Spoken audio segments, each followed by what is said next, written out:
제가 김추창 군처럼 이렇게 아분을 할 줄 모르고 있는 사실만 팩트로 말하겠습니다. 저는 이렇게 앞에 나와서 메시지를 준비할 때 이게 이 삶이 메시지에 이렇게 매이는 경우가 참 많습니다. 그런데 하나님께서 담임 목사님을 우리 교회에 허락하시고 이제 그 목사님 통해서 지금까지 소요 예배, 주일 예배 쉼 없이 이렇게 달려오셨습니다. 우리 주아가 이렇게 비올라를 켜는데 좋은 악기일수록 이렇게 철저하게 관리를 하는 걸 예전 어디 신문에서 봤었던 것 같습니다. 좋은 악기일수록 항상 팽팽하게 당겨놓는 게 아니라 연주를 하지 않을 때 그 현을 풀어놓는 것처럼 지금 담임 목사님이 다른 곳으로 섬기러 가셨지만 이런 어떻게 보면 이런 작은 심들을 통해서 다음 주에 오셨을 때 더 깊은 은혜로 우리 가운데 다가올 줄 믿습니다.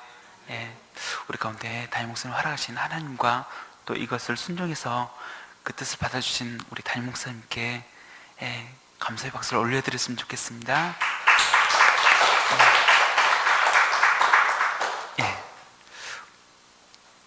하나님께 감사의 고백을 드렸기 때문에 메시지 절반을 드린 것 같습니다.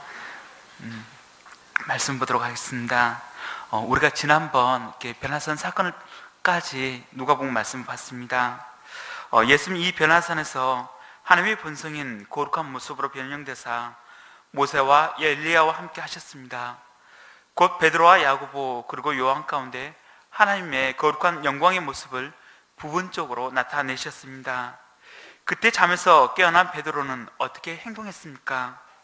그는 그 영광에 처하여 그곳에 초막을 짓고 거하자고 제안하였습니다. 그는 그 영광의 모습에 처하여 주께서 모세와 엘리야와 더불어 대우하신 곧 예수님께서 예루살렘에서 별세하실 것은 귀에 들어오지도 않았습니다. 그저 지금 현재 그 영광의 모습 속에 거하기만을 원하였습니다. 그런데 그럼 베드로를 향해 하나님 무엇이라 말씀하셨습니까?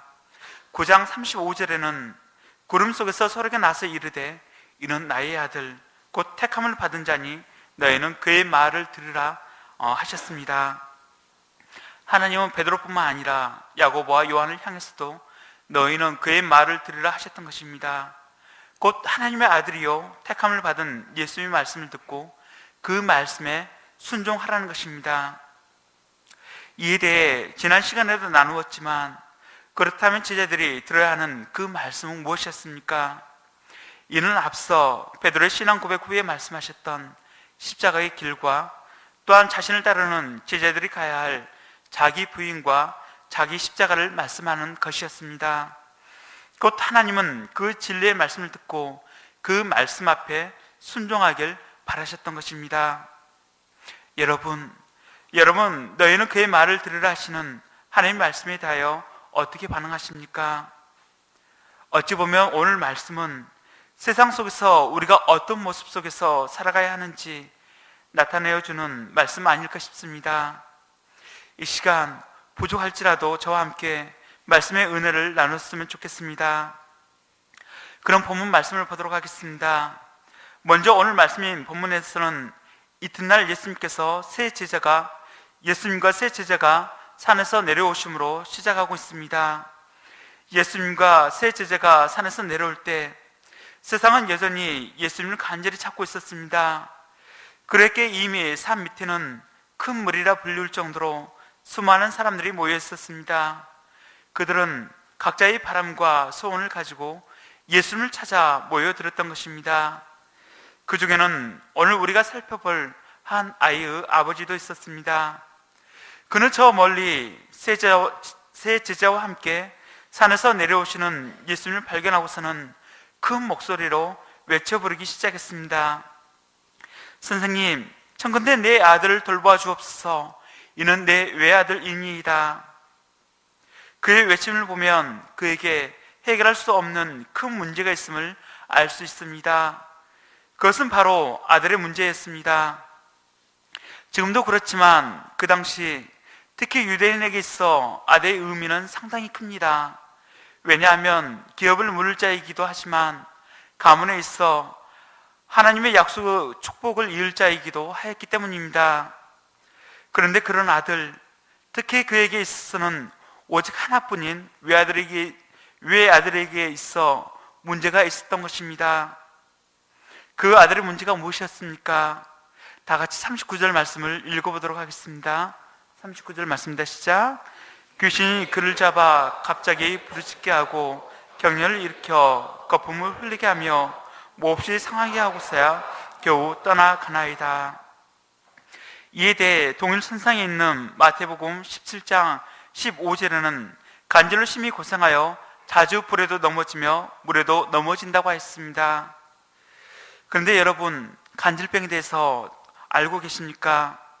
네이버 백과사전에 찾아보니 뇌전증으로 나타나 있었고, 뇌전증이란 뇌에서 생기는 질환으로 뇌신경세포가 일시적 이상을 일으켜 과다한 흥분 상태를 나타내므로써 의식의 소실이나 발작, 행동의 변화 등 뇌 기능 일시적 마비 증상을 나타내는 상태를 말한다고 정의되고 있습니다.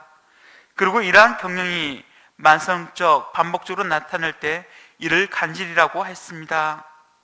그리고 그 원인으로 다양한 원인을 찾고 있는데 아직도 정확한 발생 기전을 알 수 없는 경우가 많다고 합니다. 이것이 오늘날 과학적 지식으로 설명하고 있는 뇌전증에 대한 설명입니다. 그런데 우리가 살펴본 39절 말씀을 보면 누가복음의 저자는 그 간질의 세력을 누가 조종하는가를 귀신의 세력으로 보고 있다는 것입니다. 즉 아이의 문제는 표면적으로는 간질병 환자처럼 보이지만 실상은 귀신이 들렸다는 것입니다.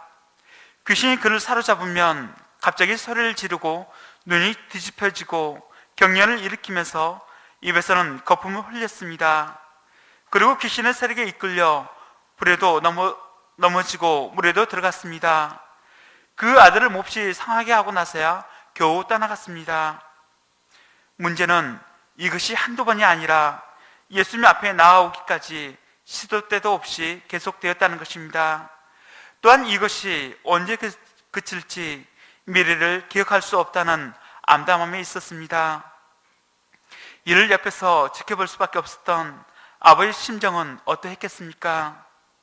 특히 아버지에게 있어 아이는 오직 하나뿐인 외아들이었습니다. 그 아들이 태어났을 때 얼마나 크게 기뻐했겠습니까?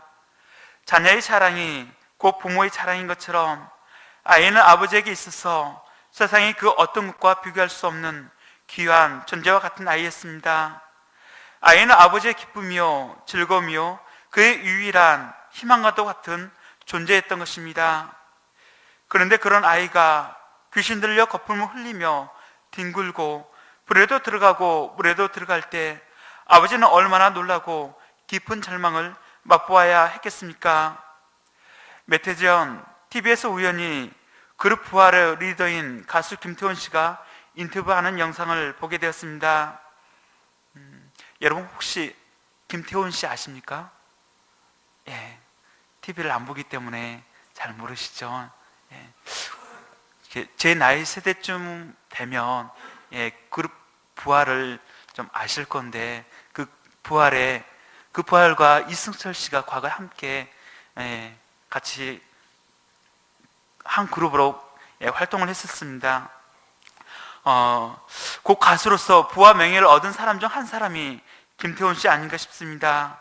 그런데 그가 인터뷰 중 가장 큰 소망이 있다면 무엇입니까? 라고 물었을 때 잠시 머뭇거리던 그가 대답하길 아들보다 하루 더 살고 싶습니다 라고 대답한 것이었습니다. 알고 보니 아들이 자폐증을 앓고 있었던 것입니다. 곧 장애를 갖고 있는 아들을 향해 어떻게 해서라도 끝까지 책임지고자 하는 애틋한 마음이었던 것입니다. 비단 김태훈 씨만 그러할까요? 멀리서도 아닌 바로 저의 경우도 그러했습니다. 부끄러운 이야기지만 저희 집 둘째 아이를 임신했을 때 제 마음도 그러했습니다. 임신을 하고 병원에서 검사를 받던 중 아이가 경아일 확률이 높다는 소견을 받았습니다. 처음 그 소리를 듣고 얼마나 고민을 했는지 모릅니다. 내 이성으로는 어느 정도 장애를 갖고 있다 할지라도 감당할 수 있겠다 싶었지만 내 감정은 두려움이 컸습니다. 장애를 갖고 태어날 아이를 평생 옆에서 지켜보며 감당할 자신도 없거니와 내가 죽고 난 뒤 아이가 감당하며 살아갈 세상을 생각할 때 도저히 마음으로는 감당할 수 없었던 것입니다.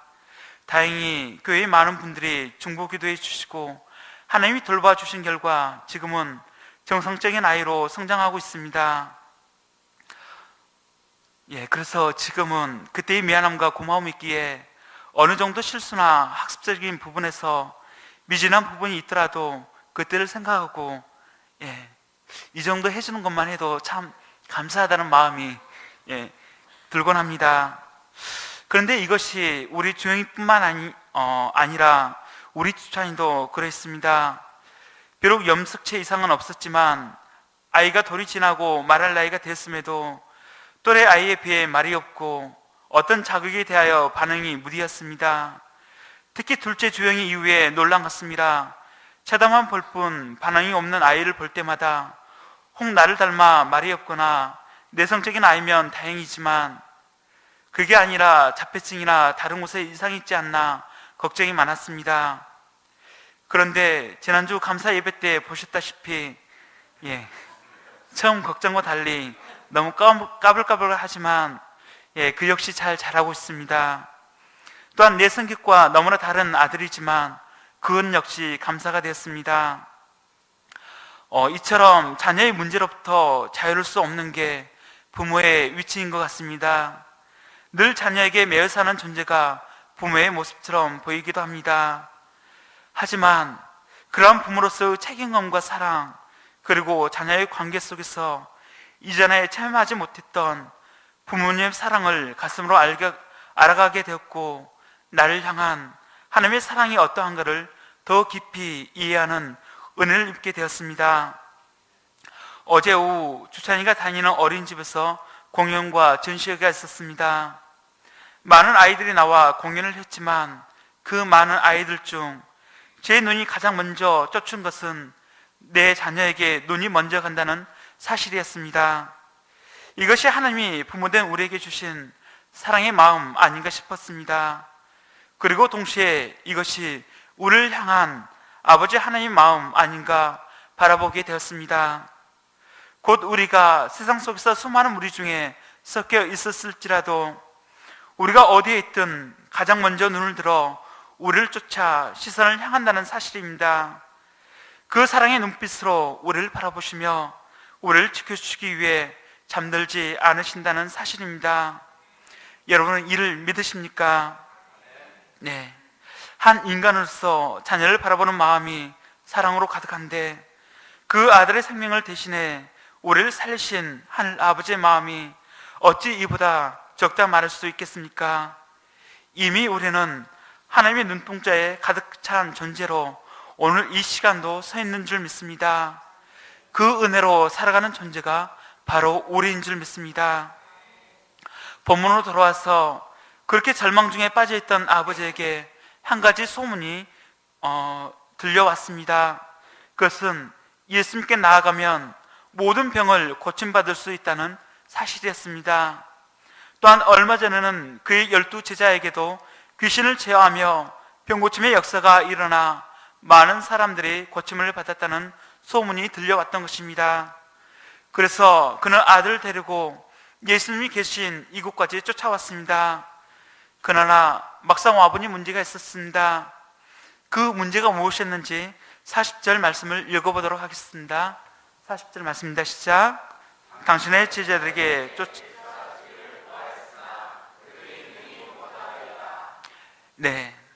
문제는 예수님이 계신 이곳까지 쫓아왔으나 예수님이 계시지 않았고 그의 제자들 뿐이었다는 것입니다. 그는 그때까지만 해도 그래도 한 가닥 희망은 버리지 않았습니다. 왜냐하면 그가 소문으로 들었던 그의 제자들의 능력만으로도 충분히 그의 아들의 문제를 해결받을 줄 알았기 때문이었습니다. 그런데 그의 아들의 문제를 제자들이 구하였을 때 그 누구도 해결해 주는 이가 없었습니다. 제자들에게 내쫓아 주기를 구하였다고 했던 것처럼 아버지는 한 제자에게만 부탁하지 않았습니다. 베드로와 야고보, 요한을 제외한 그곳에 있는 9명의 모든 제자들에게 구하였던 것입니다. 그러나 결과는 어땠습니까? 그 누구도 아들의 문제를 해결해 주지 못하였습니다. 이때의 아버지는 예수님께 말하였습니다. 구하였으나 그들이 능히 못하더이다. 여러분 어떻습니까? 이 모습이 그리스도인이라 불리는 우리들의 모습이 아니기를 소망합니다. 세상 가운데 묵묵한 모습에 우리 역시 머물러 있지 않기를 기도합니다. 또한 이 모습이 그리스도가 없는 우리의 현실의 모습 아닐까 싶습니다. 이 시대 역시 마치 귀신 들린 아이가 거품을 흘리며 경련을 일으키고 불에도 들어가고 물에도 들어가는 것과 같이 우리 안에 우리를 붙들어줄 하나님의 말씀이 없다면 우리 역시 그러할 것입니다. 무엇이 옳고 그랬든지 알지 못하고 무엇이 죄인지 알지 못하고 이 죄에 빠지고 저 죄에 넘어지는 인생이 바로 그리스도가 없는, 하나님의 말씀이 없는 우리들 인생인 것입니다. 여러분, 간질병의 특성은 평소 겉모습은 정상인과 같다는 데 있습니다. 그러나 어느 순간 간질이 발작할 때 그 누구도 제어할 수 없는 상태가 오는 것처럼 우리 역시 말씀으로 채워지지 아니할 때 어느 순간 사단의 공격으로부터 죄에 넘어질지 그것은 아무도 알 수 없는 것입니다. 여러분, 더욱 말씀을 사랑하시고 고린도전서 6장 19절에서 20절 말씀과 같이 너희 몸은 너희가 하나님께로부터 받은 바 너희 가운데 계신 성령의 전인 줄을 알지 못하느냐?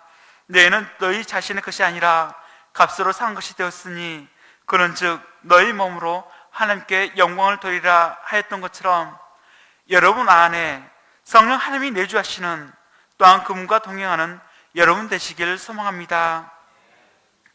그렇다면 예수님 구하였으나 그들이 능히 못하더이다 라는 아버지의 고백을 듣고 어떤 대답을 하셨습니까? 다 같이 41절 말씀을 읽어보도록 하겠습니다. 41절 말씀입니다. 시작. 예수께서 대답하여 이르시되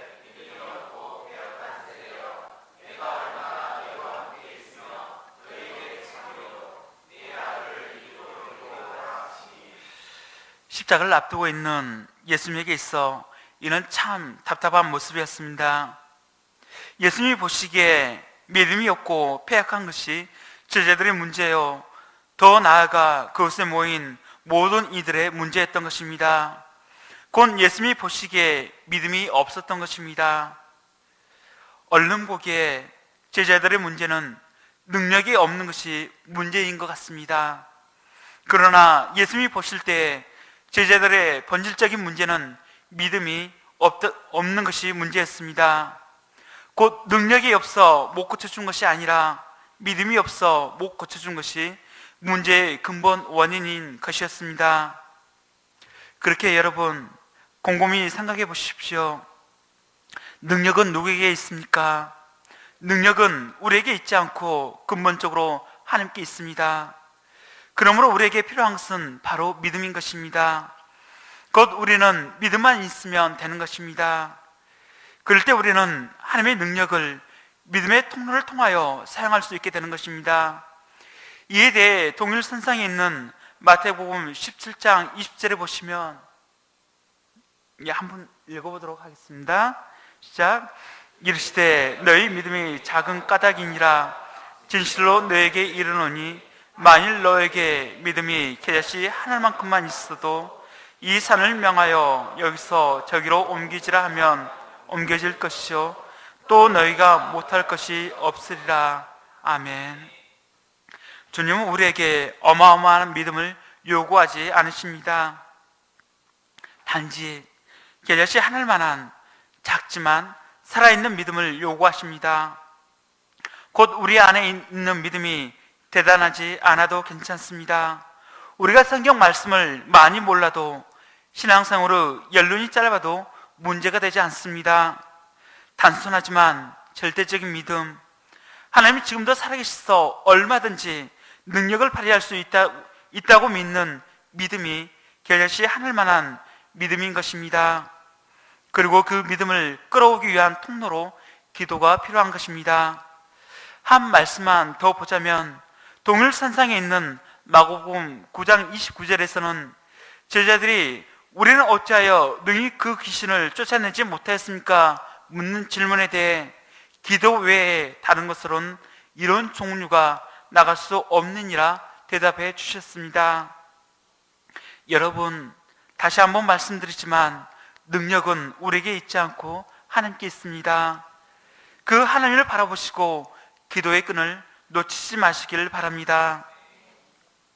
예수님은 풍랑이 있는 바다에서 바람을 향해 꾸짖으시며 잠잠하고 고요하라 하셨던 것처럼 아이를 붙들고 있는 귀신을 향하여서도 그 동일한 꾸짖음으로 아이를 낫게 하시고 그 아버지에게 돌려보내 주셨습니다.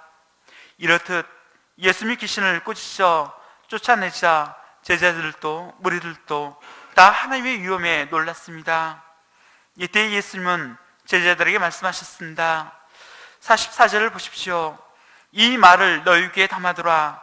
인자가 장차 사람들의 손에 넘겨지리라. 예수님은 장차 자신이 맞게 될 죽음에 대해 거듭 제자들에게 말씀해 주십니다. 이는 그분이 이 땅에 오신 분명한 목적이 어디에 있는지 말씀해 주고 있는 것입니다. 또한 제자들이 자신을 통해 이루고자 하는 헛된 욕망으로부터 벗어나도록 이 말을 너희 귀에 담아두라 하시는 것입니다. No cross, no crown. 십자가의 고난 없이 부활의 영광도 없는 것처럼 우리는 우리 귀에 들려오는 달콤한 말에만 귀를 기울일 것이 아니라, 그래서 선택적으로 들을 것이 아니라 그분께서 하시는 모든 말씀에 대하여 우리 귀에 담아두어야 할 줄 믿습니다. 말씀을 맺도록 하겠습니다.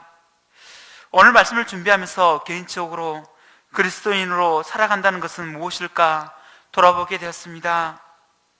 첫째로, 그리스도인으로 살아간다는 것은 이상 속에서 살아가는 것이 아닌 현실 속에서 살아가는 존재라는 것입니다. 그것이 우리를 향한 하나님의 부르심이며 우리가 주님의 뒤를 따라가는 제자라는 사실입니다. 곧 현실의 문제가 어렵기에 그 현실을 피하기 위한 방편으로 이상적인 가치관 뒤에 몸을 숨겨서는 안 된다는 것입니다. 베드로의 모습이 그러했습니다. 베드로가 베나산에서 모세와 엘리야와 더불어 거룩한 영광 중에 계신 예수님을 보게 되었을 때 얼마나 그 영광 가운데 거하기를 원하였습니까? 아마 그가 꿈꾸었던 가장 이상적인 세계가 베나산에서 펼쳐졌을 것입니다. 그래서 그는 그 영광 가운데 거하고자 초막을 짓고 그곳에 살고자 하고 제안했던 것입니다. 꼭 그에게 있어서 산 아래의 수많은 문제들, 지치고 배고픈 현실과 끊임없이 주어도 끊임없이 몰려오는 무리들과 섬겨야 할 대상들, 그리고 앞으로 다가올 십자가의 고난, 그는 산 아래의 수많은 고난과 수고와 희생의 현실 대신 산 위의 거룩한 이상, 영광 속에 살고자 했던 것입니다. 그런데 너희는 그의 말을 들으라 말씀하셨던 하나님의 음성 앞에 예수님의 선택은 어땠습니까? 그분은 산 아래로 내려오셨습니다. 곧 아기 다툼과 같은 세상 속으로 내려오신 것입니다. 인간적인 모습으로 따져본다면 육신의 몸을 입고 계신 그분이 베드로보다 더욱더 산 위에 머무길 원하셨을 것입니다. 하지만 예수님은 자신이 이 땅에 내려오신 분명한 목적이 어디에 있는지 아셨고 그에 대하여 흔들림이 없었습니다. 우리에게 현실의 문제는 여전히 넘쳐나고 그것을 해결하기에 우리의 모습은 너무나 연약합니다. 그러나 하나님께서는 우리의 현실 문제에 대하여 피하지 말고 우리에게 주어진 십자가의 길을 가길 바라십니다. 그리고 그 길 가운데 믿음으로 도전하길 바라십니다. 이를 통하여 그리스도인으로서 세상 가운데 하나님을 증거하길 바라신다는 것입니다. 현실의 문제가 무겁고 어렵다고 피하지 마시고 그 현실 속에서 그리스도를 증거하는 꽃으로 표현하길 소망합니다. 둘째로, 그리스도인으로 살아간다는 것은 과거의 경험으로 살아가는 것이 아닌 현재의 믿음으로 살아가야 한다는 것입니다. 산 아래에 있던 9명의 제자들은 이미 이전에 귀신을 제어하며 병을 고치는 능력과 권위를 행하였던 제자들이었습니다. 그리고 그들을 통하여 곳곳에 복음이 전해졌으며 병고침의 역사가 일어났었습니다. 그러나 그들이 하나님을 의지하지 아니하고 자신들이 행하였던 과거의 경험을 통해 일하고자 했을 때 그들은 처참한 실패를 맛보아야 했습니다. 그렇게 우리 역시 우리가 과거에 어떤 일들을 행하였느냐보다 우리가 오늘도 하나님의 역사하심을 바라보며 그분의 믿음의 통로로 역사하실 수 있도록 비워드리는 작업, 살아있는 계절씨 같은 믿음과 기도로 매 순간 깨어 살아가야 한다는 것입니다. 저는 여러분 모두가 과거의 영광 속에서 살아가는 것이 아니라 오늘도 우리의 믿음을 통해 역사하시는 믿음의 통로로 여러분이 사용되어지길 소망합니다. 셋째로, 그리스도인으로 살아간다는 것은 나의 영광이 아닌 하나님께 영광을 돌리는 자로 살아간다는 것입니다. 곧 영광의 자리에서 내려와 겸손과 섬김의 자리에 선다는 것입니다. 예수님은 그 누구도 해결하지 못한 귀신 들린 아이를 고쳐주셨습니다. 그리고 그곳에 모인 수많은 사람들이 이 사실을 목격하게 되었습니다. 그러나 예수님은 이를 자신의 영광으로 취하지 아니하셨습니다. 사람들이 다 하나님의 위엄에 논란이라 하였던 것처럼 오로지 하나님께 그 영광을 돌렸습니다. 이는 예수님의 평소의 모습과 같았습니다. 이에 대하여 누가복음 17장 10절에 보시면 예수님의 무익한 종의 자세를 말씀하시면서 이와 같이 너희도 명령받은 것을 다 행한 후에 이르기를 우리는 무익한 종이라 우리가 해야 할 일을 한 것뿐이라 할지니라 하셨습니다. 우리가 그리스도인이라는 것은 우리가 그리스도께 속했다는 것이고, 우리가 그리스도께 속했다는 것은 그분의 겸손과 섬김을 본받고 따라가는 자라는 사실을 우리가 기억하였으면 좋겠습니다. 그리고 창세기 말씀을 통하여 담임 목사님이 말씀하셨던 것처럼 하나님이 고대하시는 것, 곧 모든 창조물들이 하나님의 영광을 찬양하는 것처럼 우리의 삶이 하나님께 영광을 돌리는 삶이 되어지길 소망합니다. 아멘. 우리 이 시간 짧지만 하나님께 주여 외치고 기도했으면 좋겠습니다.